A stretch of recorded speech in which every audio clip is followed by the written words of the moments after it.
Good morning to everyone. I'm happy to be here with two esteemed guests to discuss a very hot topic at the moment, the transition to the green economy. My name is Eleni Varvitsiotti. I'm the correspondent of the Financial Times here in Greece. A short intro of our speakers. You might know them, but let's assume that you don't. So on my right, I have Jeffrey Sachs. He's a university professor and director of the Center of Sustainable Development at Columbia University. He was also director of the Earth Institute from 2002 to 2016. He's also president of the UN Sustainable Development Solutions Network and a commissioner of UN Broadband Commission for Development. He has been advisor to 3 United Nations Secretary Generals and currently serves as a SDG advocate under Secretary General Antonio Guterres. And next to him is Fokion Karavias, is the CEO of Eurobank, one of the 4 systemic Greek banks, and he has been member of the board of directors since 2015. Although Mr. Karavias has studies in mechanical engineering, where he holds an MA from National Technical University in Athens and a MA and PhD from UPenn. He started his career at banking at JP Morgan, New York, joined Citibank in Athens, and then Eurobank since 1997, and since then he has not moved from his bank. So many things have been happening in the green transition in the past 40 days, actually, since the attack of Russia and Ukraine. I want to take a bit further earlier. In the end of the COP26 climate summit in Glasgow in November, negotiators felt a fragile sense of progress that had been achieved, that more than 80% of the world's emissions were covered by governments' pledges to achieve net zero goals. And the final deal between 197 countries contained an agreement to draw down fossil fuel subsidies. But the direction, I think, of travel was not clear. I think even before the invasion of Russia in Ukraine, the energy transition was already in trouble.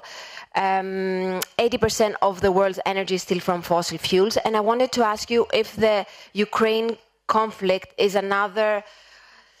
has created a supply shock which will test the resilience of energy systems in transition. And first, Jeff, to you, I want to ask you, how can we make sure that the environment won't be a victim of shifting geopolitics at this moment?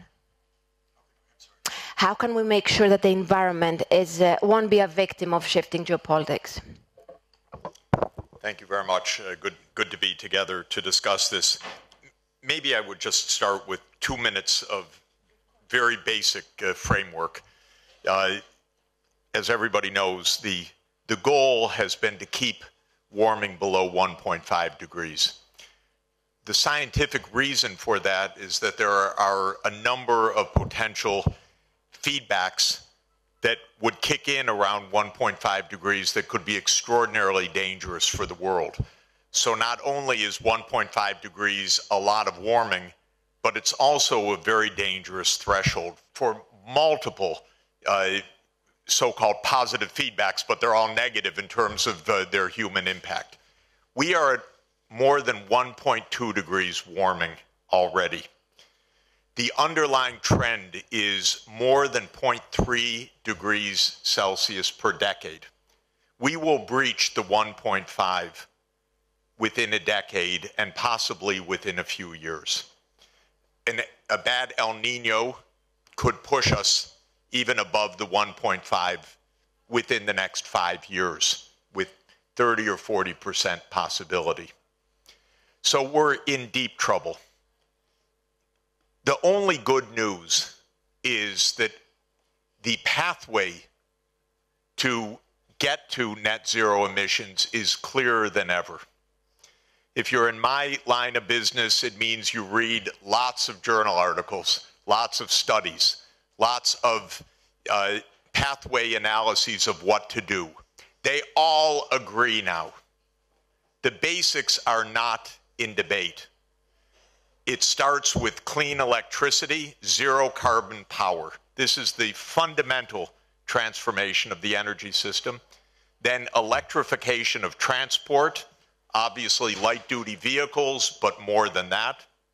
Electrification of heating if you're in a higher latitude where you have heating needs and of cooking, so electrification of buildings, and electrification of part of industry, and for that part that can't be electrified, green fuels made with clean electricity, mainly hydrogen.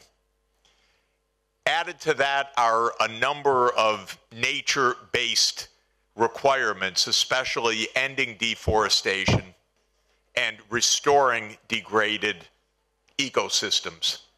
The agenda is rather clear. It's not happening now. It's happening at some level, but it's not happening at anything like a pace consistent with any of our goals. Why? I think that there are three reasons that are important. One is that unlike normal market activities, a transformation of this kind requires extensive government planning. And this is beyond the capability of most governments because it's hard work. It requires a lot of expertise. Second is the lobbying. Basically, the strong fossil fuel countries, Canada, the United States, Australia, the Gulf region, Russia, have fought this agenda all along. And they still fight it. The United States Senate has not passed one meaningful piece of climate legislation since ratifying the UN Framework Convention in the fall of 1992. 30 years, not one piece of legislation, and the chairman of the Senate Energy and Natural Resources Committee, Senator Joe Manchin of West Virginia, owns 2 coal companies. The U.S. is a corrupt, broken political system. But that's just part of the more general problem. The third area is finance. Fortunately, we have a leading expert banker here.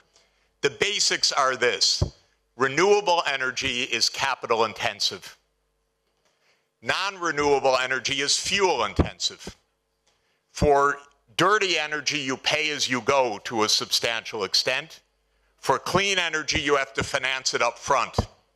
So the name of the game when you ask what's cheaper is what interest rate am I paying? What is the tenor of the financing? If the interest rate is 5% 30 years, then it's cheaper to do wind and solar. If the interest rate, as it is for developing countries, is 10% or a threshold of 15%, it's cheaper to do fossil fuels. We need a financial system change at many different levels. The bankers, the credit rating system, the international institutions, the UN, to help close a gap which is 5 to 10 percentage points per year of what developing countries pay for finance and what developed countries pay for finance. And so fixing the financial structure is the critical third element of the transition. Finally, on the question, what does Ukraine, the war mean? Well, if we don't stop the war, all hell is going to break loose on many fronts. So we need a negotiated outcome quickly, because we'll have every terrible demon released by this war if we don't stop it. So we need to stop the war. What does it mean specifically for this transition? I think it helps to highlight, do not depend on long-distance flows of fossil fuels. That's a lousy bargain. So this war doesn't do anything but accelerate the transformation, except if we blow up the world beforehand. Thank you. And that gloomy note, Mr. Karavias, what's your opinion on what Professor Sachs said on the financial system? Do we need a change in order to finance this green transition? Definitely we need a change, but let me say a few words about the energy transition in general, which is a mega trend, which is going to be with us for the next decades. And as Professor said, I think everybody agrees what is the end state of this journey. It is renewables plus an efficient storage system and processes. It is obvious that the experience of the war in Ukraine has convinced everybody that we have to accelerate towards this direction. But still, it is going to take time. And let me give you one figure for Greece. Greece, in order to achieve the net zero over the next few decades, it should increase the potential of renewables by a factor of 6 to 8. This requires a lot of capital, a lot of investment, let alone the storage systems that we have not even started yet. So this is a complicated equation, and the transition becomes even more complex in view of the recent developments. Dependency on Russian gas, which was the earmarked transition fuel, needs to be reduced. I'm not saying to be stopped, but definitely to be reduced as soon as possible. And as a result, Europe might have to resort temporarily on more traditional energy sources, which is bad for the environment, but it's a fact of life, and our Prime Minister made some statements about that even yesterday. And in my opinion, Europe has to rethink about nuclear power. This is not a choice, but a necessity. Now, let me say a few words about how banks are related with this overall system. In my view, facilitating the transition to the Greek energy, overall, I would say, to the Greek economy, to the green economy, is for the banks a prime responsibility. And it is a priority.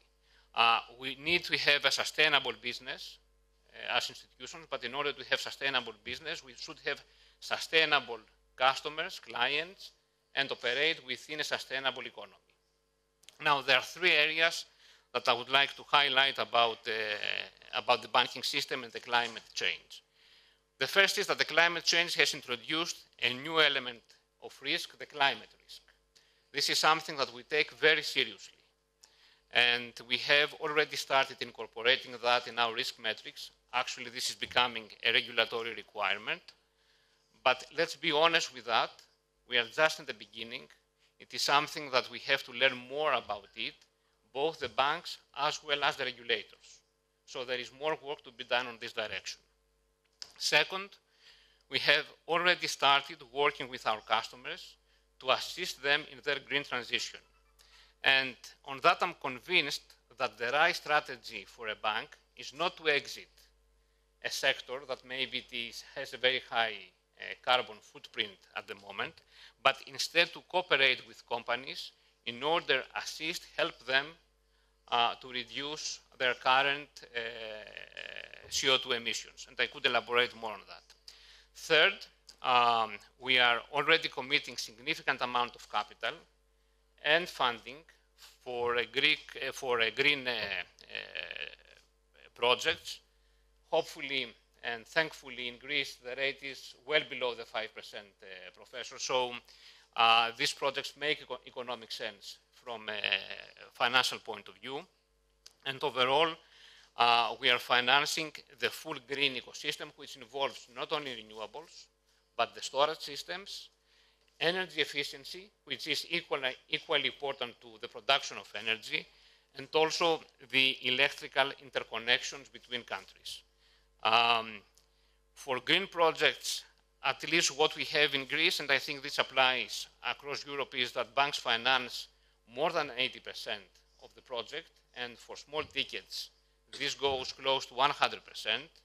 And we are very lucky that we have plenty of EU resources that we encourage our customers to make full use of them. Energy efficiency, as I said, is equally important to the production of energy. There are programs for households, and we help households make use of these programs. Greece recently passed the legislation for the offshore wind parks, and we are very excited starting financing such projects. And over the next few days, few weeks, we expect a draft legislation about storage systems. Actually, we're lagging behind there, so we have to accelerate in this direction. And last word about the electrical interconnections. For a country like Greece with so many islands, this is very important so that we can explore the full potential of solar and wind energy in the Aegean Sea. And it is also very positive that discussions about electrical interconnections about countries in the Eastern Mediterranean have started, connections between Greece, Cyprus, Egypt, Israel. As a bank, we are ready to consider taking part in the financings of these very important infrastructure projects. Professor, I want to ask you, what Mr. Karavias said is a plan that seems to take some time, and the issue that it's kind of burning right now. And we have countries, especially after the Russian attack, we have Italy saying that they need to burn more gas in order to be less reliant, more coal, sorry, in order to be less reliant to Russian gas. The Greek Prime Minister said that yesterday, that he's going to extend the use of lignite factories. How do you think that the Russian crisis, is the Russian crisis taking us many steps behind, or is it going to be a boost to see the green transition faster? Again, it's very hard to do any of this without a longer-term strategy. And so if everything is reactive and short-term, we have to move here, we have to move there, it won't add up to a long-term strategy, either politically or systemically. The things that are needed for the long term are exactly what you just described. For example, the interconnectors in the Eastern Mediterranean is a huge benefit. The interconnector from Egypt, Cyprus, Greece, and on to Northern Europe, to sell your sunshine to Northern Europe is not only a good business, but it's vital for all of Europe to be able to accomplish this transformation. Frankly, I'm a little less worried about the next 6 months or next year than I am about 10 years from now. And to secure 10 years from now, I want to see a 10-year framework. I want to see a longer-term investment framework. I want to see those deals being done. What happens in the next 6 months or 1 year or 2 years is not decisive for the climate. What is decisive is whether in 10 years from now we have achieved the 55 by 2030 and on the path to the European Green Deal being fulfilled and other parts of the world on the longer-term transformation. And that's much more about long-term finance than about the short-term reaction to the war. Our problems are our governments, of course, tend to be extremely short-term in their discussion. They are not used to making 20 or 30 or 40-year projects. The European Green Deal is a partial exception to that because the European Green Deal is to mid-century. The problem is it's not a plan. It's a framework, but it's not a plan. So we still need the plan underneath the framework. What are the interconnections? You don't make an energy transformation in 27 individual countries. You make it as a European unity. And not just Europe, the Eastern Mediterranean, North Africa. This should be an engineering strategy. And I'm coming from Cairo just now. They're very excited about the Africa-Europe interconnector. It's a tremendous project, very important for Egypt as well. Remember, Egypt is hosting COP27 in November. Use that effectively. This is a time to build the framework out. So I don't think we should overdo what the dislocations of the next weeks and months mean, except I want to say one more time as a digression, but as an important digression, end the war. Don't listen to Americans. Americans would fight this war for a decade because it's not on American territory. So Americans we'll send you the weapons. This is going to be a long battle. This is what General Milley said yesterday. This is horrible. I can tell you, coming from the United States, the tolerance of the United States for perpetual wars is nearly infinite, as long as it doesn't come close to America. This would be a disaster for Europe. Europe should press. We will make a deal. Russia, get out of there. NATO won't enlarge into Ukraine. Let's close this deal and get out. And this is feasible, by the way. But I'm telling you, it's not going to come from the White House. It's got to come from Europe. This has to be the message. Mr. Zelensky, President Zelensky, needs to hear this also very clearly. Not just applause in parliaments. He has to hear reality. Otherwise, his whole country is going to be rubble. Because that's the American way of fighting wars in someone else's country. So just please take care and finish this. Putin will go home once NATO is not enlarging into Ukraine. And that's what we need to aim for. Then we can talk about longer-term survival again. And then if I could yes, of course. comment on what Professor said about the European framework, but obviously first to agree that the only way forward for Ukraine is diplomacy, and we have to pursue this avenue. Now, there is no question that the EU has been very active at the forefront of this energy transition, more advanced than the US, and definitely more advanced than the lagging countries of China or India. But in my view, European policies are targeting only a single dimension of the problem, maybe the most important, which is the green transition. But in the energy policy equation, there are three parameters, in my view.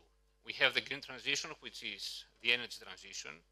We have the energy security, and we have the energy cost. And we have to take into account all three in order to come with a plan which is viable for the societies in which we live. Because even if we consider the so-called ESG universe, there is a capital E, which is followed by a capital S.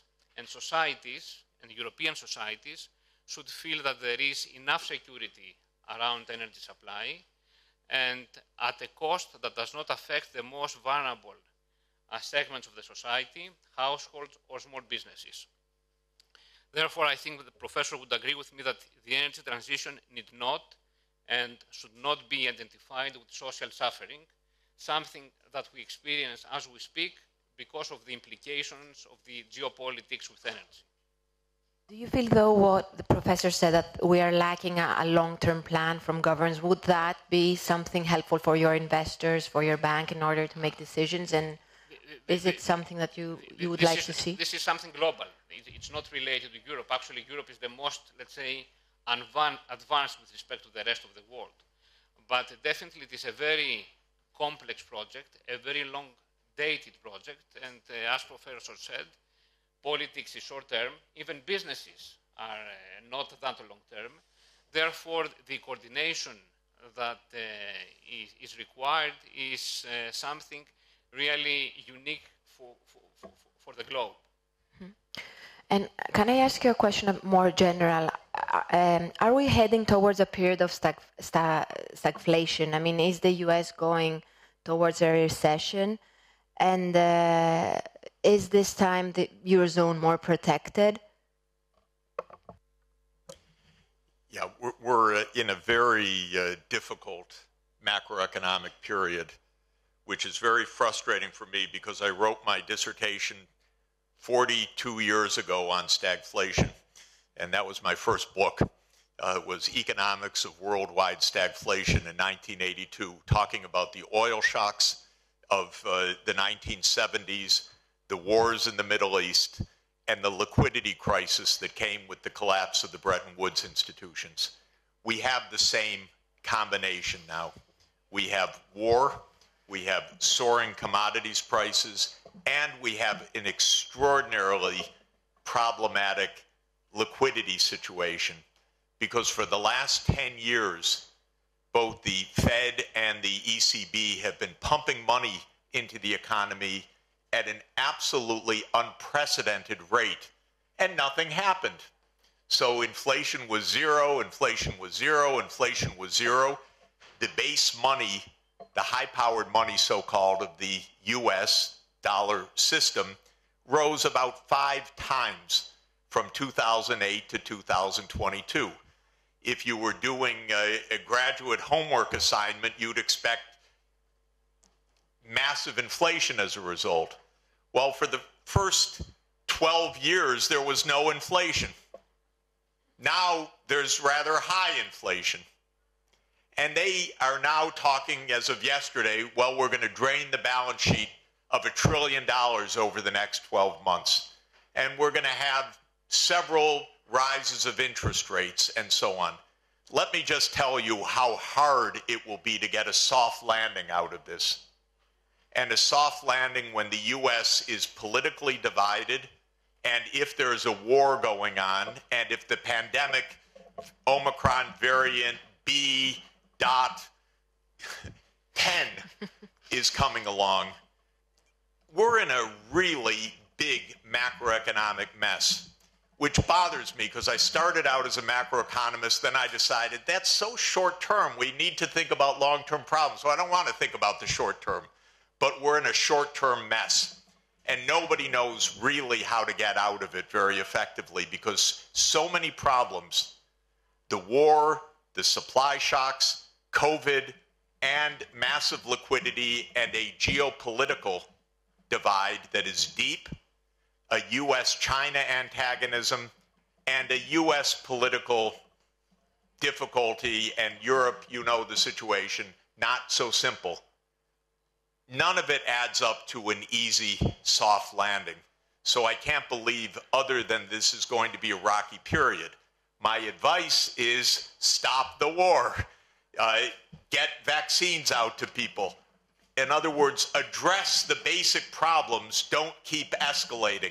Don't keep building on the problems. Be nice with China. Do we really need a Cold War with China just now? Do we really need a confrontation of democracies versus autocracies right now? No, thank you. Can we calm down so that we don't ruin everything in the interim? That's my advice, because otherwise it's going to be very, very treacherous waters, and it's complicated enough without adding to them by conflict. Mr. Karavias, do you think that the Eurozone is more protected now in all these dangers that Professor just described? I think the energy cost would be higher in the foreseeable future. We may see a small decline, depending also how things develop in Ukraine. But definitely we're not returning to the prices that we had 2 years ago. And let's keep in mind that Ukraine only aggravated an existing problem, and the effect, as a matter of fact, is not the same across the globe. I think the professor would agree with me that Europe is suffering more compared to the US, and China may even have an opportunity out of that. And in my view, it is unfortunate that the degree of coordination within the EU for energy matters post the war in Ukraine was suboptimal. I was expecting more coordination and more action at the EU level.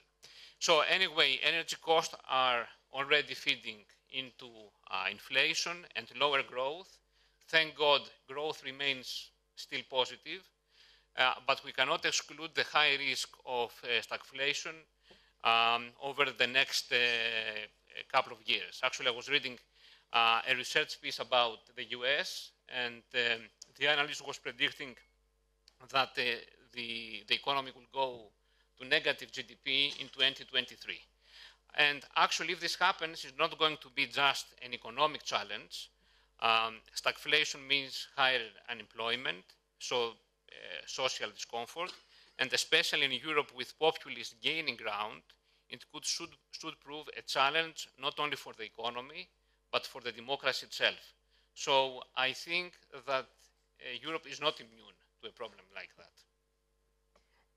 We have 1 minute left. If you want 30 seconds each to have a closing statement. I'll just add one more headache, which everybody knows, but that's the rising food prices, which really hits a lot of the developing world very hard. It's not only the energy prices, it's food prices, it's the planting season, it's the next bad El Nino year. We better learn to take care better and cooperate among the major countries now, because things really could get out of hand with the number of crises that have cascaded. Don't believe that there are winners in this conflict. The only way to get out of it is through diplomacy. Mr. Karavias? Professor, in Greece, we have learned living with crisis. We had the 10-year-long financial crisis. Then we have the COVID-19. Now we have Ukraine. We remain optimistic that we will go out of it as winners. So let's hope for that. Thank you very much both for I hope everyone enjoyed this very interesting discussion, and hopefully we stay in the positive tone of Mr. Karavias.